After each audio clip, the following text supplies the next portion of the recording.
बच्चों, आप में से कई बच्चे कह रहे थे पास करा दो सर, 40 नंबर मिल जाए बड़ी बात है। तो मैं आपको 25 टॉपिक बता रहा हूँ, आप पढ़ लीजिए, आपको 40 से ज्यादा मिलने की संभावना है। थोड़ा सा शांत मन से और हिम्मत से पढ़िएगा। तो चलिए बिना समय वेस्ट किए आगे बढ़ते हैं।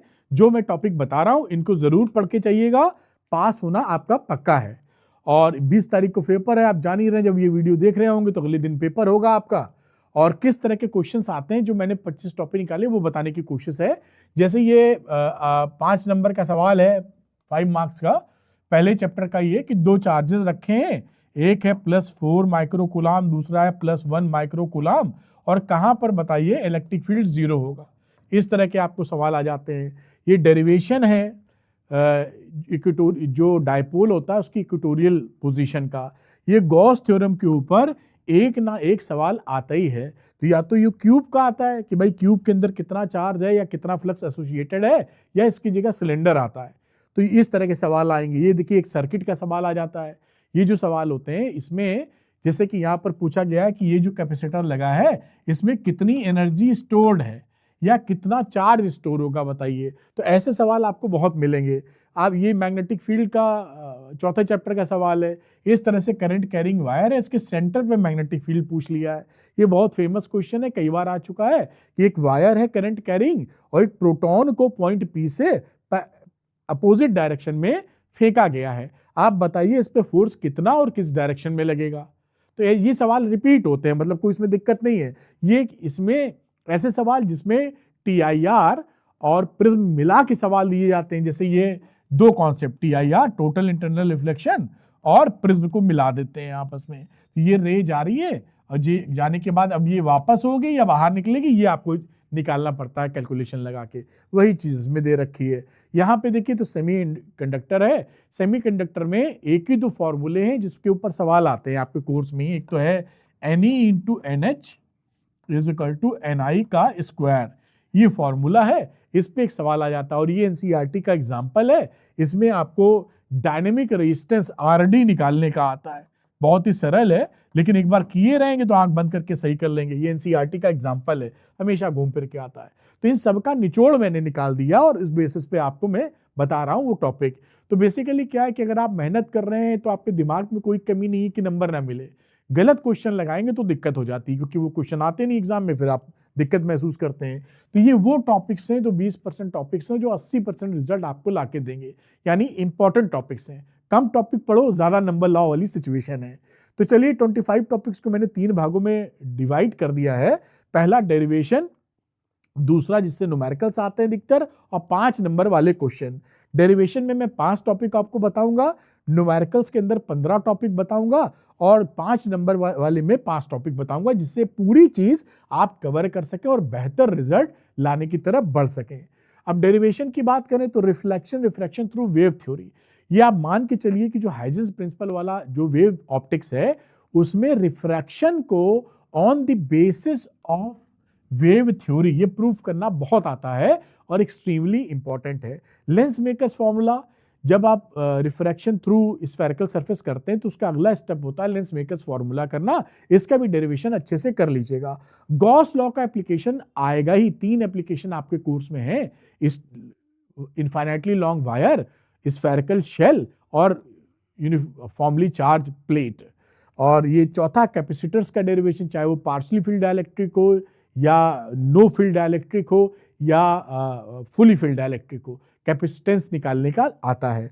ऑप्टिकल इंस्ट्रूमेंट के डेरिवेशन कर लीजिएगा, 4 डेरिवेशन है, चारों याद कर लीजिएगा। आप सब मैंने करवाए हुए हैं अपने अपने पढ़ाते वक्त आपको, तो इसको भी याद कर लीजिए। 5 डेरिवेशंस हैं जो आपका काम बहुत तगड़ा बना देंगे। अच्छा, अब इसके बाद बात करते हैं न्यूमेरिकल्स के लिए। जो पहले वो जो मॉडर्न फिजिक्स की जो आसान पढ़ते हैं, आसानी से आप नंबर, इजी किलर्स, आसानी से नंबर ला सकते हैं। बोर मॉडल जो कि एटम्स के अंदर ये आएगा, और इसमें डिस्टेंस ऑफ क्लोजेस्ट अप्रोच पे सवाल आते हैं कि अल्फा पार्टिकल है, उसको अल्फा पार्टिकल पॉजिटिवली चार्ज होता है, उसको न्यूक्लियस के पास फेंक दिया है, कहां तक जाके रुकेगा, तो ये डी निकालने में। आजकल अल्फा पार्टिकल की जगह प्रोटॉन वाले ऊपर भी सवाल आते हैं कि प्रोटॉन को फेंक दिया है, तो आप समझ लीजिएगा तो घुमा दीजिएगा, कोई दिक्कत नहीं है। Binding energy and mass defect, इसके ऊपर चैप्टर नंबर 13 जो न्यूक्लाई है यहां से सवाल बनेंगे। अगर आपको मास डिफेक्ट समझ में आ गया तो बाइंडिंग एनर्जी भी आप आसानी से कर लेंगे। तो बाइंडिंग एनर्जी और मास डिफेक्ट क्लियर करके रखिए। आइंस्टाइन फोटो इलेक्ट्रिक इक्वेशन, इसमें रहता है कि एक फोटोन पड़ा है, तो जब एक एमिशन हो रहा फोटो इलेक्ट्रिक इफेक्ट के दौरान फोटो इलेक्ट्रॉन्स निकल रहे हैं, उसकी केमैक्स पूछ लेते हैं कि केमैक्स बताइए कितनी है, मैक्सिमम काइनेटिक एनर्जी, वो तैयार करके रखिए। डिब्रॉय वेवलेंथ आपने पढ़ा होगा, lambda is equal to h upon P, H P का मतलब लीनियर मोमेंटम, तो ब्रॉगली लिखते हैं, पढ़ते डिब्रॉय हैं, तो डिब्रॉय वेवलेंथ हो जाएगा डुअल नेचर। इस पे सवाल आता है, देखिए बिल्कुल मक्खन जैसा सरल सवाल आपको मिलेगा। फिर हैवी वेट जो कि मेजर मार्क्स आपको दिलवाते हैं इलेक्ट्रोडायनेमिक्स के अंदर, जो लगातार पूछे जाते रहे कई एग्जामिनेशंस में कई सालों में, एक series LCR circuit, impedance and resonance वाला केस। अब सीरीज एलसीआर सर्किट में आपसे पूछ सकते हैं कि टोटल इंपीडेंस बताइए। इंपीडेंस क्या होता है? Resistance to the current, opposition to the current कह लीजिए। तो इंपीडेंस निकालिए, या आईआरएमएस पूछ लेते हैं या रेजोनेंस की कंडीशन कर देते हैं सीरीज एलसीआर सर्किट में। ट्रांसफार्मर, इस पे तो 5 नंबर का सवाल साहब बन जाता है। एफिशिएंसी एंड टर्न रेशियो के ऊपर न्यूमेरिकल्स आते हैं, एकदम बच्चों वाला समझ लीजिए फॉर्मूला है। आप ई लिखें या वी लिखें, जो भी निकलते हैं, ई सेकेंडरी अपॉन ई प्राइमरी, और number of turns secondary, number of turns primary, और करंट का उल्टा लिख दो, आईपी अपॉन आईएस। इस फॉर्मूले के ऊपर आपका सवाल आता है। अगर आप थोड़ी सी प्रैक्टिस कर लेंगे पूरा सही कर देंगे। किरचॉफ लॉ पे आपको सवाल मिलेंगे, तो इसको भी आप चैप्टर 3 का करंट इलेक्ट्रिसिटी का है, थोड़ा बना के अच्छे से रखिए। फिर हैवी वेट्स में ही parallel plate capacitor with dielectric वाले न्यूमेरिकल्स मिलेंगे, पार्शियली फील्ड डायलेक्ट्रिक के ऊपर भी न्यूमेरिकल मिल सकता है। Force between two parallel current carrying wires. अच्छा मुझे बताओ, अब तो नजदीक है एग्जाम, कि अगर दो वायर में अपोजिट डायरेक्शन में करंट फ्लो कर रही है तो इसमें अट्रैक्शन होगा कि रिपल्शन होगा, बताइएगा मुझे आप, है ना। इसमें अट्रैक्शन या रिपल्शन क्या कहेंगे अपने आपके हिसाब से। Conversion of galvanometer, that is very important. आप गैल्वेनोमीटर को एमीटर में कैसे चेंज करते हैं, शंट वंट की स्टोरी है। गैल्वेनोमीटर को वोल्ट मीटर में कैसे चेंज करते हैं, तो कन्वर्जन आपसे बड़ा पूछा जाएगा। ये 10 पॉइंट इसके हो गए। आपने टॉपिक नहीं पढ़े तो मैंने वन शॉट बना रखे हैं, जो भी टॉपिक आपको पढ़ना तुरंत जाके 1.5x पे देख सकते हैं। इसकी प्लेलिस्ट की लिंक भी मैं डिस्क्रिप्शन में लगा दूंगा, जिससे कोई तकलीफ ना हो आपको। अच्छा, अब न्यूमेरिकल्स, ऑप्टिक्स एंड अदर्स पे YDSC Young's double slit experiment, ये आपको वेव ऑप्टिक्स में मिलेगा। ऑप्टिकल इंस्ट्रूमेंट पे न्यूमेरिकल्स मिलेंगे, सरल मिलते हैं। फॉर्मूला 95% केसेस में डायरेक्ट फॉर्मूला बेस्ड न्यूमेरिकल आता है आपका। और prism formula, mu and delta के बीच में जो रिलेशन होता है डे टाइम के, इस पे आपको न्यूमेरिकल मिलेंगे, बहुत ही सरल, है ना।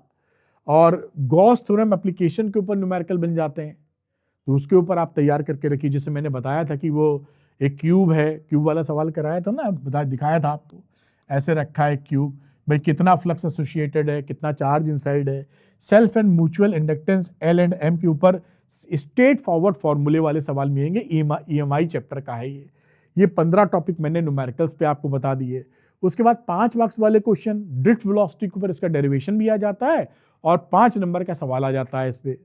गैल्वेनोमीटर जो मैंने बताया, 5 नंबर का सवाल, construction, principle, working, formula, derivation सब पूछ लेते हैं, तो 5 नंबर का सवाल। AC जनरेटर 5 नंबर का सवाल बना देते हैं, आप रट मारिए उसको करना क्या है।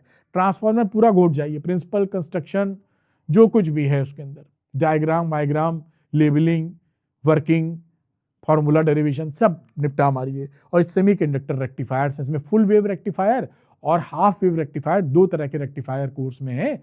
दोनों का सर्किट डायग्राम, वेव फॉर्म अच्छे से तैयार कर लीजिएगा, कुछ ना कुछ, और वर्किंग, दोनों में से एक आता ही जाता रहता है। अच्छा, क्वेश्चन भी थोड़े बहुत लगा लीजिएगा, एग्जाम सर पे कितने लगा पाएंगे मालूम नहीं। अगर क्वेश्चन आपको नहीं ठीक से मिल रहे हैं, वो क्वेश्चन जो आजकल पूछे जाते हैं, तो श्योर शॉर्ट क्वेश्चन है, अगर आपको लगता है कि समय है आप लगा पाएंगे तो श्योर शॉर्ट क्वेश्चन लेके लगा सकते हैं। अरविंद एकेडमी आपको डाउनलोड करें, स्टोर सेक्शन में जाएं, श्योर शॉर्ट लेके लगा लें, अगर लगा पाने में सक्षम है तो। मिलते हैं अगले वीडियो में, आप कमेंट करके बताइएगा और क्या कंफ्यूजन है। आप फेल पास की चिंता छोड़ दीजिए, ये टॉपिक करना है, कसम खा लीजिए, आपका काम बन जाएगा। फेल वेल होने की बात बड़ी दूर की है। तो मुझे कमेंट करके बताइएगा क्या कंफ्यूजन है, मैं तुरंत वीडियो बना के डालूंगा। Thank you, all the best, bye.